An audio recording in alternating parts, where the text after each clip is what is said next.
Jujutsu Kaisen took the anime world by storm. With all its crazy fights and insane hype moments, it was hard not to be captivated in everything Jujutsu Kaisen. Yet I think JJK is by far more than just its fights alone. It has deeper layers and much more gravity and emotion behind every frame.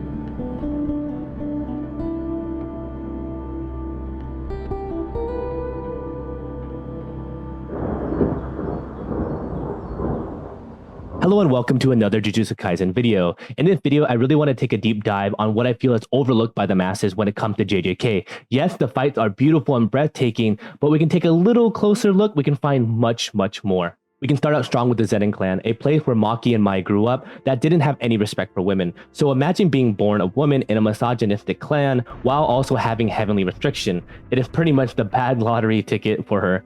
Yet Maki, the strong and beautiful woman that she is, pushes forward to prove to herself and to her clan. She leaves her clan to chase her ambitions. In the process, she leaves her other half, Mai, someone that has cursed energy but still doesn't want to be part of this fight. She wants to be with her sister, someone who protected her even though those around her see her as inferior. She doesn't. She sees how strong her sister is and how motivated she is. Maki is chasing her dreams, left the Zenin clan, but left Mai to be there alone. That's why she's so different when she fights against Maki. She plays the cold-hearted sister. She plays into the same brainwashed idea that the Zenin clan had for Maki. When the fight against Maki ends, she kind of breaks down, asking for an explanation, asking why her sister didn't take her with her. Why did she leave her alone without anyone to watch after her? Truly feeling abandoned by the one person she felt was her pillar of strength in that hell. Then we have Maki's confrontation with the Zenin clan, something that is so powerful and still resonates with me. Maki comes to the Zenin clan and is welcomed by Naoya, saying, "Yikes, that face isn't going to heal. What are you gonna do?" Maki responds with, "You judge women by their faces? I thought you only looked at their asses." And there's so much more to unpack here, like how Naoya talks to her as an inferior, the underlining themes of misogyny, maybe how women are seen as objects if they are weak according to the clan standards. Maki ignores and moves to confront her father, who blames everything on his daughters. They were born weak and how they have halted his progression to be the leader of the Zenin clan. Now he's willing to kill his daughters and the next heir, which is Megumin, in order to achieve his selfish goal. The disgusting line as he throws his children into a room filled with curses is just so cold and haunting. Children should not hold back their parents. As they are thrown into the training room, Mai checks in on her sister to make sure that she's still alive. If we go back to the flashback of Maki and Megumin talking about how Megumin is the head and should get the cursed tool from the Zenin clan, yet there's a flashback within it where Megumin remembers something that Mai said, that she can't create a place where Maki feels that she belongs. From a surface level, you think, oh yeah, to create a safe space for Maki, yeah, of course. Yet knowing that Mai's curse technique is to create objects with their cursed energy, so the idea is that she really does want to create a space where her sister belongs. Now, the next part makes everything just shatter for me. Mai talks about twins and how they are treated as one person. If both exist, they are taking one thing from another. Maki doesn't have a curse technique, but Mai does. Yet Maki with enhanced strength, and Mai doesn't. Maki is trying to get her sister to come back, and the pain in her voice with Mai's silent resolve, knowing that she couldn't create a place for both of them to exist, knowing she's impending on her sister's development, doing the one thing that she could do. She uses everything she has to give Maki the ability to grow and fight. Yet instead of creating a place for Maki to belong, she gives Maki the ability to destroy the hell that they were both forced to suffer in. It is such a tragic story. Two sisters were born into a clan that hated weakness even though they were stronger than all of them. Maki, without much cursed energy to be acknowledged, becomes more like Toji. One of my favorite lines is Naoya asking Maki if she had a heart. Her saying, no, she took it with her. And my god, there's so many layers to this line. She understood what Mai meant about if Mai is gone, Maki can fully be developed. Yet what is being taken away? Her sister, the only family that understood her pain. Her heart is gone because the only one she loved in this accursed clan gave her life to let Maki live, creating a soul-splitting katana. Mai knew that she wasn't made for fighting and the strongest one was Maki. She stepped aside to allow her sister to carry on. What makes this worse is the fucking beautiful panel Akutami drew of the sisters holding hands alongside the shoreline, or even the volume cover of Maki, with Mai and Maki's pinky swearing in the corner to remind her of the promise, destroy everything. Still going into the toxic clan, we have Toji, a man trapped by his own validation, causing him to go on a path of self-destruction. Toji, when bullied by his peer because he had no curse energy, forced to fight off curses, and being trapped in the same place that Maki and Mai were left at. Toji left the clan due to him finding love, someone that doesn't see him as the weakling and failure as a clan that he grew up in. Yet, what I love about Akutami's writing is that a ton of topics and subject matter are left for us to connect with. Understanding the character and figuring out why they did what they did and what got them to this point. In the case of Toji, why would he have ever loved someone? Why would he ever want anything but the recognition from his clan? To prove to everyone a monkey like him is worthy of being the top of the Jujutsu world. I'm not sure about his first wife, where he had his daughter, but the woman he had Megumi with seemed to have changed his whole perspective of the world. To put to rest his self-destructive ambition. He loved her and his son, and yet when she died, what was there for him to do? When his world left him, he went back on the only thing he knew, being a killer. I wanna be the greatest. Everybody on the fake shit. I look around and feel like everybody is the fakest. I make this every day and I'm impatient, hoping one day I blow up from the basement. Statement, the top is so vacant. I don't hear shit that I think is amazing. Waiting for my day when I'm playing sold out shows for 1,000 faces. Hey, give me that crown, get in my way and to be put down. It ain't your place, all this my town. If I want that shit, then I'll get it right now. I'm losing it, the noose it fits. I'm losing shit, a stupid myth. You choose to live or choose to dip. You choose to fight or lose your grip and lose a gift. Oh. Knowing that he wouldn't be a good father to Megumi, he sold him to the only place he knew Megumi would thrive. Yet, what is even more depressing is him during the hidden inventory arc. He kind of takes out all his anger out on Gojo and Geto in a way, people who are seen as the strongest, saying it looks like you were beaten by a monkey who can't even use Jujutsu, pushing the whole negative ideal that the Zenin clan had put on him and to the kids who are considered to be untouchable at this point. During his fight with Gojo, Toji thought about who he was with his wife, a person who was open to loving someone and not chasing recognition. He wanted to be that person for her and for Megumi. Without his wife, he reverted back to himself, yet when he gets hit with hollow purple, he tries to reach for something, his heart, remembering who he truly was, with her and with Megumi. Even though he did sell his child to a clan that was awful to him, that's the only world that he knew. A world where his son can thrive if he had power. Yet, why does he tell Gojo about Megumi? Toji saw how strong Gojo was, and he only knew one thing in this world, that in the world of JJK, power means everything. If anyone can save his son, it is the one man who killed him. Gojo ends up saving Megumi from the Zenin clan and fulfilling Toji's wish. And Toji and Megumi get to meet once in Shibuya, where Toji gets close enough to see his son. And it may have been how much he looked like his mother from the way he just stands there in shock, remembering what he promised his wife, to protect Megumi. That is why the question of his last name is so fucking important. It isn't because he didn't get sold to the Zenin clan, it is because his son is free from the shackles that held down Toji for so long. Free to be happy in the world that revolved around Jujutsu, killing himself because now he can rest in peace without any regrets.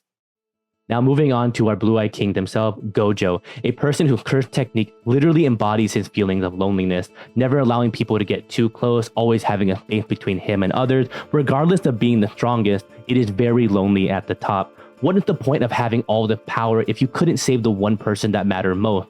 Gojo failed that one person that he felt understood him by being the strongest. It wasn't until the gap between the two became more and more evident that essentially the understanding began to deteriorate. Gojo's biggest failure is that everyone sees him as the strongest, but he doesn't have the power to protect those around him. He couldn't have saved Riko from Toji, he couldn't have saved his best friend from going down a dark path, he couldn't even kill him, thus allowing him to kill so many others. He couldn't have protected his comrades during the Shibuya incident, allowing himself to be trapped in a prison realm. Lastly, he couldn't even defeat Sukuna. Gojo, being so strong, still has so many times where he has lost and failed. The only person that could understand him was Sukuna. Knowing that Sukuna gave up everything to have strength, understanding the loneliness that it is to be on top, after being killed by Sukuna, we get this afterlife conversation with his friends. People just look at this conversation to scale Gojo to Sukuna or to think why Gojo decided to pass on, but I like to think of the whole environment and the time frame. It is when he was still a teenager, a time in his life where he was truly happy, having friends around him and having his best friend right next to him, able to pass on with them with no regrets. Gojo is and always will be the strongest, but I don't think it should define him.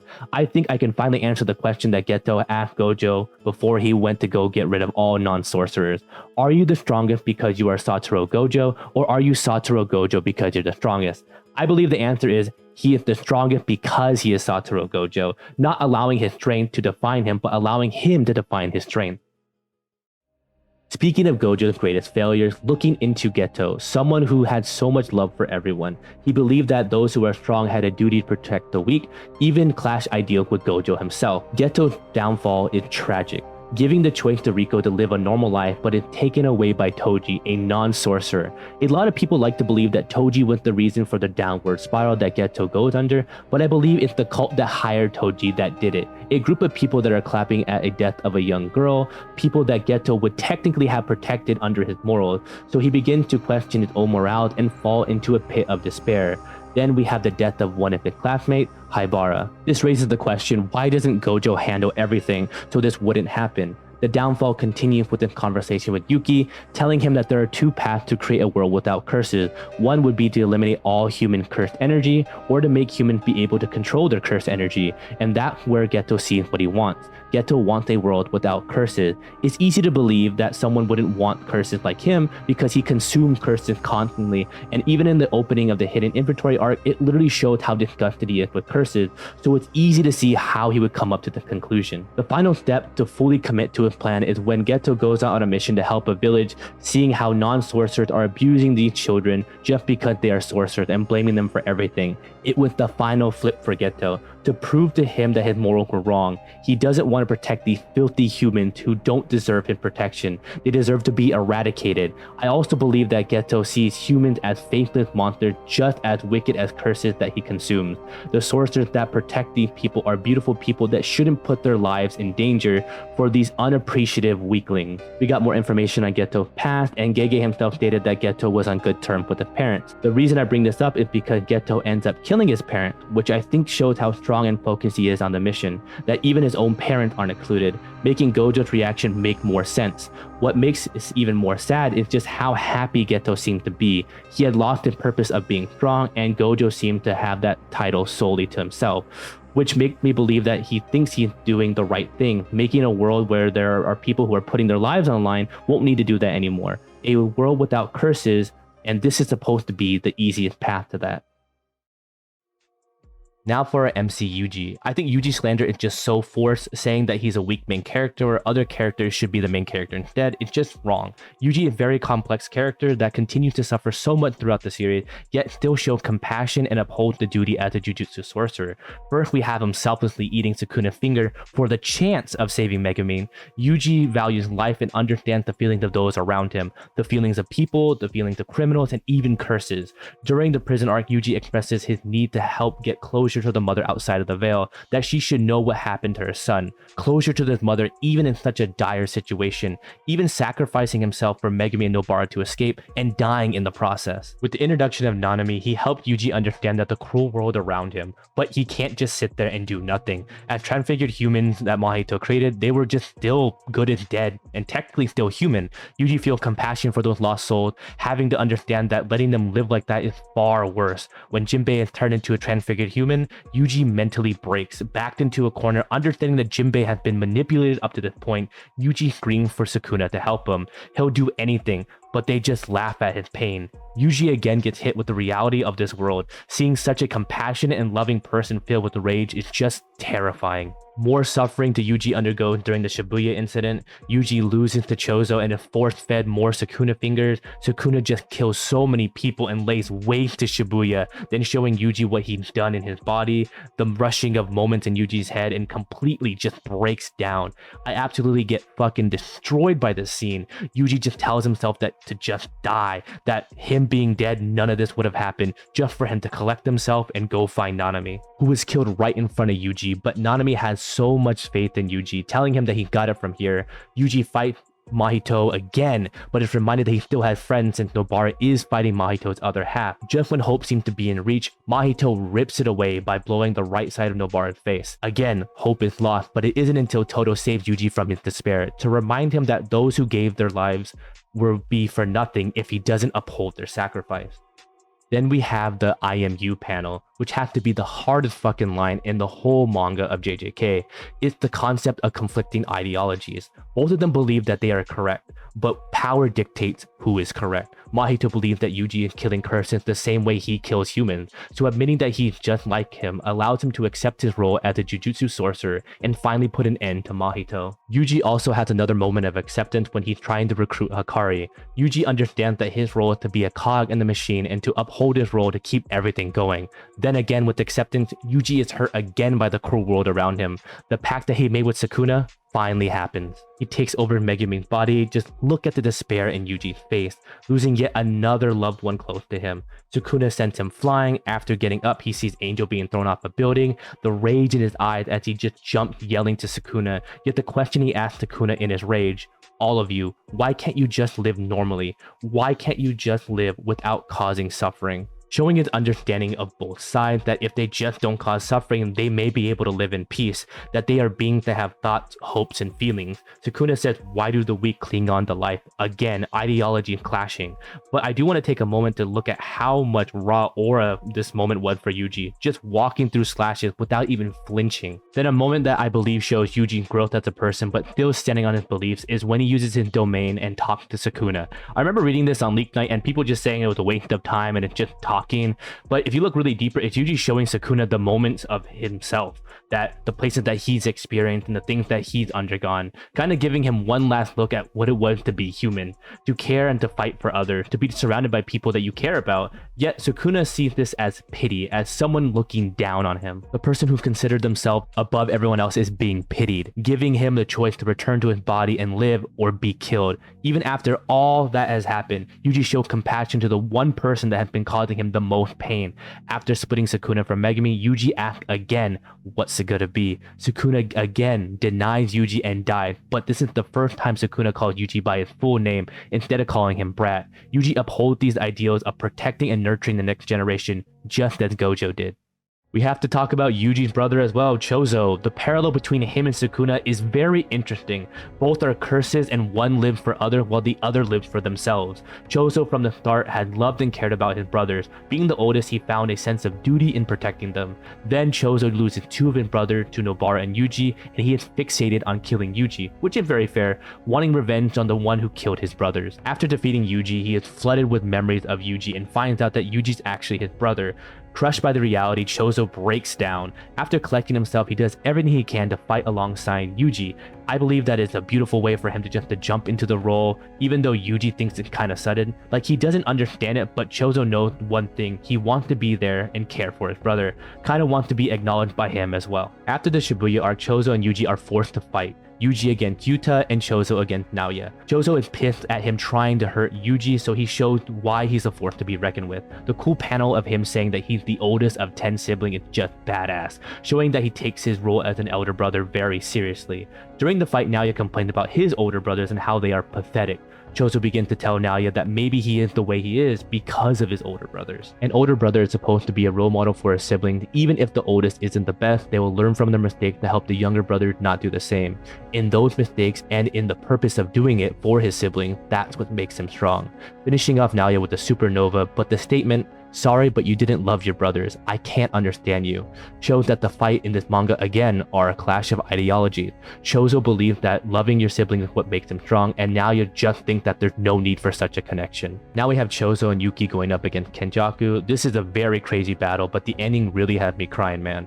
Kenjaku claims that as long as Yuji is alive, the chain of curses will never end, but Choso fiercely fights against that notion, that it's Kenjaku's fault for everything. But my god, man, the line Choso uses is truly touching, and it knows how to pull at my heartstrings. You're the root of all unhappiness. In no way is it Yuji. That love that he had for Yuji is just unmatched. His inner monologue telling himself that he has failed as a brother and he needs to protect his little brothers because that's what a big brother does. Yet finds the motivation to get up because he will not allow his father to disrespect his brothers, calling them failures or not interesting, them pushing him forward, just saying that you got it from here, just so beautiful. He uses all his brother's abilities to push back Kenjaku, but it wasn't good enough, and Choso is out of the fight and Yuki has to step in. Choso comes back to try to land a final piercing blood on Kenjaku, but avoids it. As Yuki and Choso are in their final stages of the fight, they get a flashback. Choso said that when they became flesh, he realized that humans would not accept his brother's appearance, so he chose to live as a curse, blaming himself for his brother's death because he chose that path. Yuki said that if Choso dies here, the last living brother will be all alone. Right as Choso is about to launch an attack, Yuki looks at him and states, "This is where you died as a curse. You must live as a human." Finally, we get to the final fight with Sukuna and everyone is fighting. We know that everyone has been training for this, learning everything they can to prepare for the fight. Yuji learned a good amount of blood manipulation, but not really from Choso, and on top of that, he absorbed all his other brothers. Both of them are putting in work in this fight, yet Sukuna is Sukuna and pulling back no punches. He opens up his domain and opens up Furnace. This is where I legit cried, man. We get flashbacks of their training and it just seems like Choso isn't a very good teacher, but he just wants to be helpful. Saying that he just does things instinctively. Jumping in front of Yuji and protecting him from Furnace. They have a little moment at the table again. Choso gives praise to Yuji for surpassing him and apologizes to him for leaving him alone again. Right before he dies, Choso thanks Yuji for being his little brother, and Yuji thanks him for being his big brother and for protecting him yet again. Before more tears can roll down my face, I just wanted to point out there's something a few people and I have noticed. During flashbacks with the table, Choso seems to be holding the corner of the table, and the community theorizes it can be one of two things. Since he is the oldest, it just signifies that he's the head of the table, or it could mean that he's holding on to the moment, not wanting it to end. Both are very beautiful and show the state of the story and the state of mind that the characters are in. Then we have the final table meeting with just Choso and Yuji, and now Yuji is the one holding onto the corner of the table. I believe it's a little bit of both. Yuji doesn't want to lose his brother, but he does know that he has to uphold the role that he's given, and he's doing just that. Well, that's a little bit of a taste of depressing and saddening, yet deep and meaningful things that go on in JJK. I do want to talk much more about this, but I think I want to give more time to other characters and more center-focused video. Nanami, thank you for making it to the end of this video. I really hope you enjoyed or had a little bit more insight on JJK. Please let me know what is the most heart-crushing moment in JJK that you resonate most with. Please be respectful in the comment below, and I will try to get to them as best I can. Thank you again for making it to the end of this video. I've been your bestest bro, and I'll see you when I see you. Another video in the books. Time to work on another script. Are you forgetting something? Oh, hey, Radio. I just finished a video. I'm about to start on another script. I said, are you forgetting something? Oh, you're talking about promoting the fan animation of Naruto vs. Ichigo by overworking our animator Omar until he can't use his hands anymore? Wait, what did he just say? Exactly. We should let your viewers know. Until I can't use my hands anymore? Yeah, of course. Take it away, Radio. Become a patron today to help us finish the very anticipated Naruto vs. Ichigo fan animation. There are a variety of tiers to choose from, ranging from $2, and if you're feeling really generous, $2,500. Different perks of being a Patreon are Discord access, live streams, daily updates if Omar remembers to post it, and much more. Come and be a part of this amazing community. Thank you for all of your support.